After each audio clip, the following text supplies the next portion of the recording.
What's up and good morning, guys? Welcome back to another video. Today is Black Friday, and no, we're not sitting around in some stupid line for pointless crap that we don't need. That being said though, WORKFORIT.com is having a Black Friday sale on a bunch of select items. You can get a sweet hoodie, or we've also released our new women's crop top hoodie. Guys, if you want to make sure you take care of your women this year for Christmas, this is the ideal option. Head over to WORKFORIT.com. I'll put the link right here.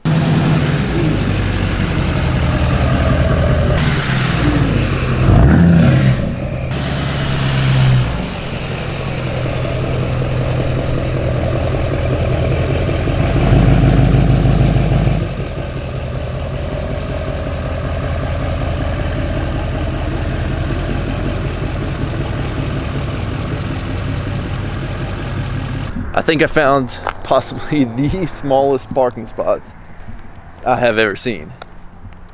But hey, you know, when you got a limited turning radius, you fit in where you can fit in. It's funny, this is actually the spot we were in when we revealed the rendering for this thing. So it's cool to be back with the actual truck in real life. I am just seriously still so in love with this truck, and I don't know what it is. I don't know if it's just the level of detail and completion. I mean, the front end alone, I think is what makes me fall in love with it the most. But something just differentiates it from my last truck to where, like, every time I look at this thing, it's like falling in love all over again. Now, I know I'm not alone. A lot of us have trucks that we're in love with. We have cars that we're in love with. We have a lot of vehicles that we're in love with. Now, I get asked a ton of questions over and over again on the regular, but one that I really haven't been asked that much is about insurance. And to me, it's a really important thing, and you don't think you need it, or you don't think about it until it's too late. And unfortunately, I was in a situation which most of you guys probably know by now. In my last truck, I was hit by a drunk driver. Long story. If you guys want to see it, there'll be a video of it right here. But I got to see firsthand the insurance experience when it comes to owning a giant lifted truck such as this one. So let's just kind of jump on into my experience. So obviously the reason I'm making this video is to hopefully put somebody in a better position than I was, or at least kind of put some information out there. So if you unfortunately ever get put into a situation like I was, you may have a little bit of a leg up on some of the ins and outs of how it works. So let's start with when I had first purchased and lifted my my last truck, my Silverado. Right after doing it, I called up my insurance agent, said, hey, look, I just put a bunch of money into my truck.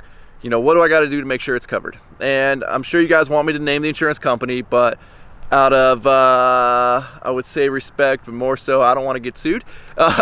We're not going to name the insurance company, especially because, well, I still have them. So we're just gonna kind of let that lay low, but you guys can use your imagination. I'm sure it's pretty much a standard experience. So I talked to my insurance agent, who's been our family's agent forever.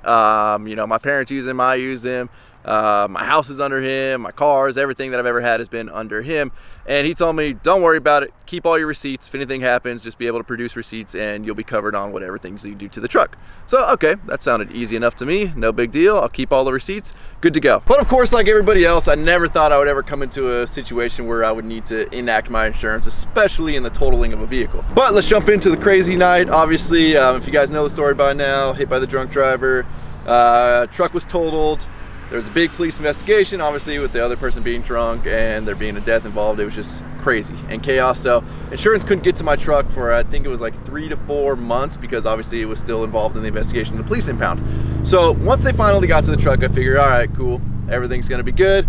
In the meantime, my insurance agent had said, hey, make sure you start compiling all your receipts of everything that you have. And typically I don't talk dollar amounts on this channel because it's just, I don't know, I just don't like to talk dollar amounts. It's just weird to me. But for the sake of your guys' knowledge, I will tell you, on my last truck, I produced $40,000 worth of receipts, right? And that wasn't even all the receipts. It was just, obviously, in a time of chaos, those were the quickest ones I can come up with and email over to my insurance. Now, mind you, at this point, we're still trying to figure out the guy that hit me, his insurance situation.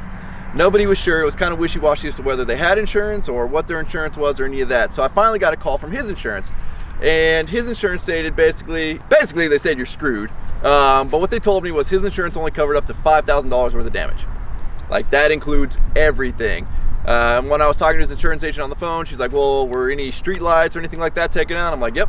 I rolled right into a street light, took a street light out. She's like, oh, okay, well, that $5 grand's gonna have to go towards that. AKA, by the time you repair a street light, you repair a guardrail, you repair a couple other things on the street, there is zero money coming from his insurance to take care of my truck, which is crazy that they even allow a policy that covers $5,000, because You know, I've got friends that have $10,000 mountain bikes. You're gonna tell me $5,000 is an adequate amount of insurance? That's absolutely crazy. Mind you, when I'm going into what I'm gonna talk about my insurance did, my insurance never should have had to do anything. The other guy should have had adequate insurance, but obviously he didn't. So take everything I'm saying kind of with a little bit of a grain of salt. I'm grateful that my insurance even stepped up, but let's jump into what happened. You know, with most big insurance companies, we're kind of getting passed around to each different department. It's been a lot of paperwork, a lot of different departments, talking to a lot of different people. Well, they finally get to where they can actually go and look at the truck, which great.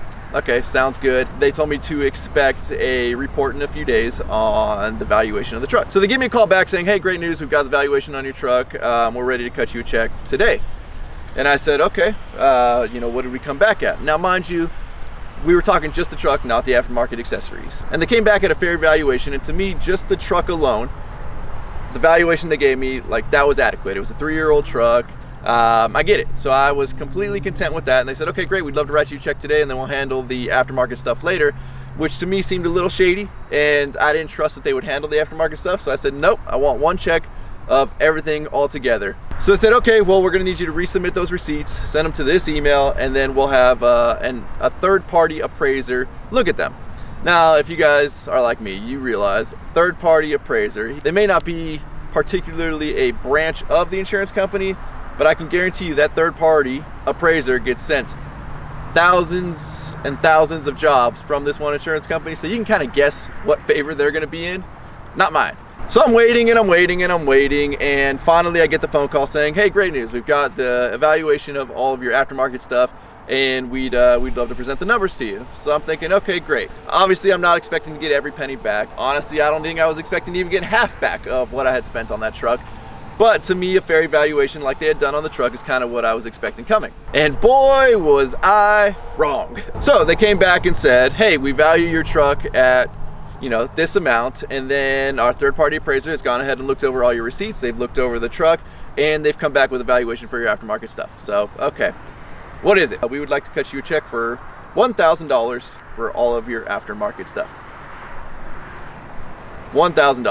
Now, once again, I don't like to talk cost of things on this channel, but if anybody's ever bought a 40-inch Toyo, you know that $1,000 runs out real quick just in a tire.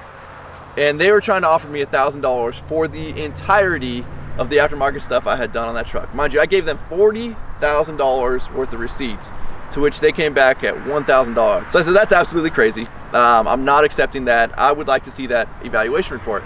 So I said, yeah, no problem. We'll email it over to you. So they emailed me over the evaluation reports, and I started looking over it. And it's some third-party company, again, third party.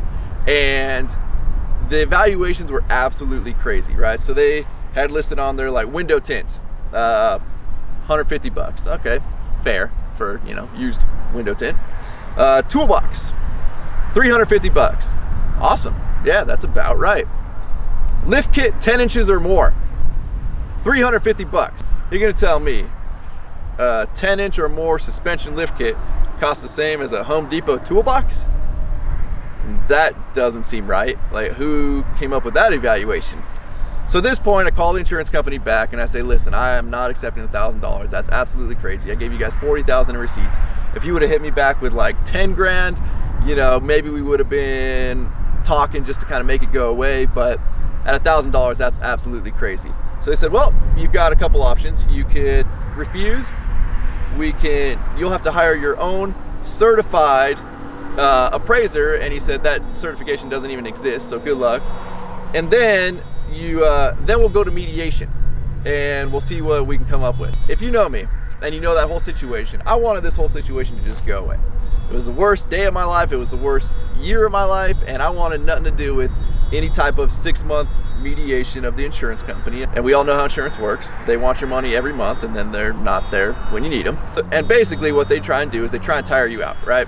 They've got people paid to fight you all day long, whereas you have to take your own time to fight them back all day long. And it's absolutely crazy. And you can hire lawyers now, but the lawyer's gonna cost you just as much as you're trying to get. So it's really, it comes down to a catch-22, and they know it, and that's kind of the game that they play. So I sat on that absolutely insane number for a couple of days, just trying to kind of game plan as to what I wanted to do. And you're probably gonna think I'm crazy when I tell you the route that I went, but hear me out all the way through, and it'll make sense, or at least it makes sense in my head. I knew fighting them is just gonna take a ton of time. It's gonna mean days off work. It's gonna mean just a lot of pain in the butt for me that it's not monetarily gonna pan out in the end. And the reason I say that is because if I was asking for 40 and they came back at like 15, there's a decent amount of room there. If I'm coming at them at 40 and they come out at 1, that tells me, nah, what are you gonna get, a couple more thousand out of them at most? Which to me, spending weeks of my time fighting them, it's not worth an extra $2,000. So unfortunately, I had to regrettably accept the $1,000 for all of the aftermarket stuff on my other truck. And once again, my insurance never should have had to step up. So obviously, you know, I'm grateful that they were there and that they gave me something. Like I said, they gave me a fair valuation on the truck itself. But I was also pretty pissed that my agent had told me, keep your receipts, you're good. I kept every single receipt and I wasn't good. So the answer is yes, I took an absolute huge loss on my last truck, and that's just the beginning of it. If we want to dive into like the medical side of it and all that craziness, I could just throw some quick numbers at you now. Obviously, I do have medical insurance, so that kind of stepped in when need be, but that only covers so much. I spent exactly 1.5 hours in the trauma center, which came out to $21,000. I took one ambulance ride, all of maybe 6 miles, but it was at night, so they got to add extra for that. So that was $4,000, which insurance does not cover. Let alone the giant decline in YouTube, the giant decline in WORKFORIT. Well, because my last truck was essentially the staple of both of those things. So I took a giant financial hit from that entire incident. So you're probably saying, well, of course, Ryan, you sued them and you got a huge settlement and that's how you paid for this truck. No, that's not what happened. The kid that hit me, he was young. He's 23 years old. What are you gonna get from him? You know what I'm saying? I mean, to me, I wanted the whole situation to just go away. I didn't want to keep being reminded of it. I didn't want to go to court for another year fighting to get money out of some kid that probably doesn't even have any money. It's not worth it to me. You know, I'm lucky enough to still be alive. I'm lucky enough to still have my careers, and I'm lucky enough to still have my businesses to where I could go right back out, back into the workforce, and start saving some money so I can build the next truck, and that's exactly what I did. So, on to the new truck here. Obviously, learned a lot of lessons from the last time in dealing with insurance, and once again, you don't realize it until you need it. Well, now I realize it on this one prior to me needing it. This thing needs to be insured. So, there's a couple ways to do insurance. Obviously, there's just the standard insurance, which they're gonna blue book the truck itself, no aftermarket stuff.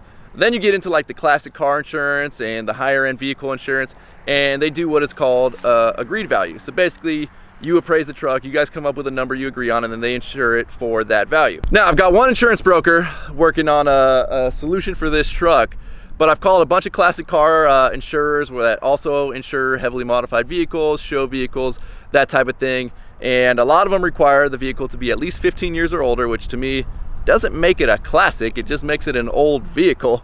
But that's one of the requirements, and you know, there's quite a list to become a show or classic vehicle insured agreed value. I said that wrong, but insurance policy. So one other myth to kind of stomp out is that insurance companies will not insure lifted vehicles, and that's just wrong. They will absolutely insure a lifted vehicle. Clearly the dollar amount's up to them, but you will still be covered. And more so, the reason insurance kind of steps in as being important is if you were the one to cause the accident, you want insurance to back you up. So that's kind of, to me, the most important thing of having insurance is that, you know, if there's $1 million in damage, you got $1 million insurance to cover it, you're all right. Or you can go be real cheap and get some insurance that only covers up to $5,000, then you don't have to worry about it, which if I had some beater vehicle, I mean, it sounds like a great policy, you know, you don't have to cover anything, and then you just wipe your hands clean and you're out. And well, since we've dispelled some myths today, I went ahead and put a Q&A up on my Instagram, and I think we should respond to some of your guys' questions right now. So let's see what we got. What caused me to want to get a diesel? That's a good question. And would I ever get another gas truck? So I drove a gas truck. I towed a 25-foot toy hauler with it, and you know, I like to lift my truck. So the second you put a lifted truck, or you lift a gas truck, put giant wheels on it, you really lose a lot of your power. So I would try and tow my toy hauler out to the desert. I'd be getting passed by semis going up the grade.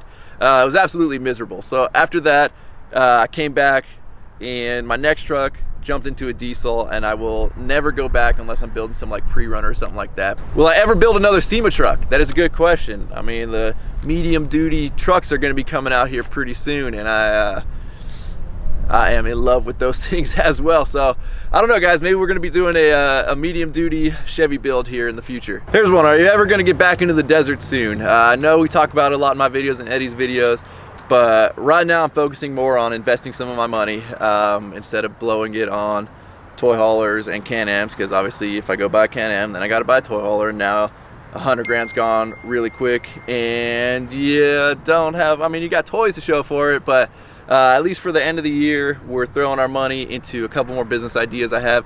Then next year, as long as those pan out, we might end up with some new cool toys. Am I gonna wrap the roof on the BBB? So obviously on my Silverado, the roof was black. And if you saw that I did the third brake light on this truck black, the reason being is I anticipate doing the roof on this one black at some point. Would I wrap it again? The answer is no. Wraps are great, they're temporary though. They claim they last about 5 years, but my truck, being that it's in the sun all the time, I got about a solid good year out of it. Then we got real hard water where we're at. So if you let those water spots dry just a little bit, you get these white calcium deposits on it. It becomes impossible to get out. And I think that wrap lasted all of about a year and maybe 3 months, where it looked halfway decent. The good thing was you can only see like the first 6 inches and the back 6 inches, so it wasn't that big a deal, but the top looked horrible. So I would not wrap my truck again.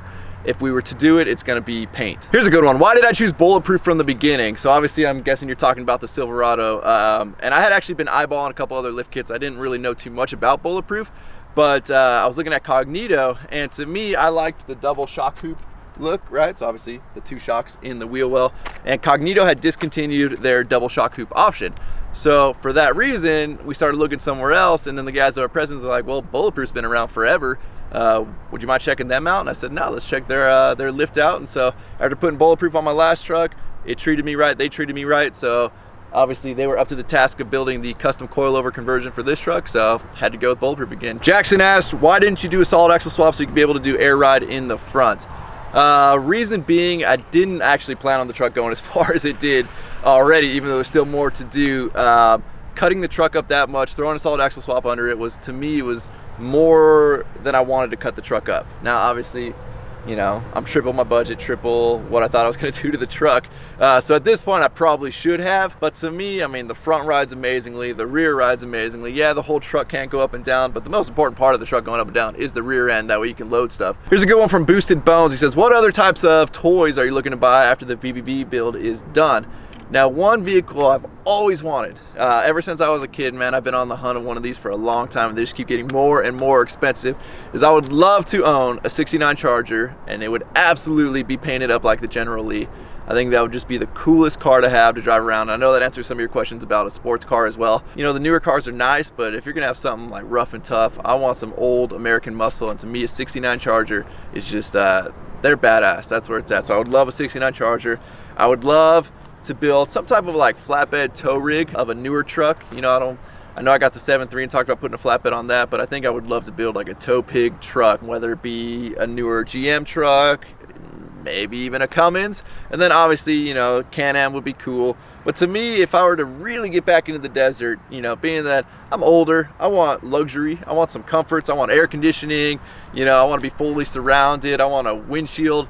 To me, if I were gonna go back into the desert, I think I would end up building a truck, whether it be like a 1500 Chevy, or, you know, like the one we saw over at RK Sports. Something along those lines is, to me, would be much more comfortable. Now, obviously, wouldn't be able to put that in a toy hauler, so we'd have to come up with some crazy solution for that. Well, with that, guys, we made it to the end of another video, and shout out to all of you guys that make it this far in the videos. I know my videos are long. I know I could be a little bit long-winded, but I definitely appreciate every single one of you guys that can make it to the entirety of the video. You guys are awesome. And hopefully today's video was able to shed some light on the whole insurance situation, and you know, give you guys some general knowledge and something to kind of have in your back pocket when you go to get your vehicles insured. And if you guys would like to see future videos, please click the subscribe button now if you have not done so already. Don't forget to give this video a like, aka a thumbs up, and just kind of store this video on the side in case you ever run into a situation where you need to reference it, or you got a friend that's asking you questions. It would be my honor if you would forward this video to them. Also, remember, Black Friday, we've got some sales going on at WORKFORITapparel.com. Make sure you check that out as well. You guys are the best. Thanks for watching. I'm out. Damn.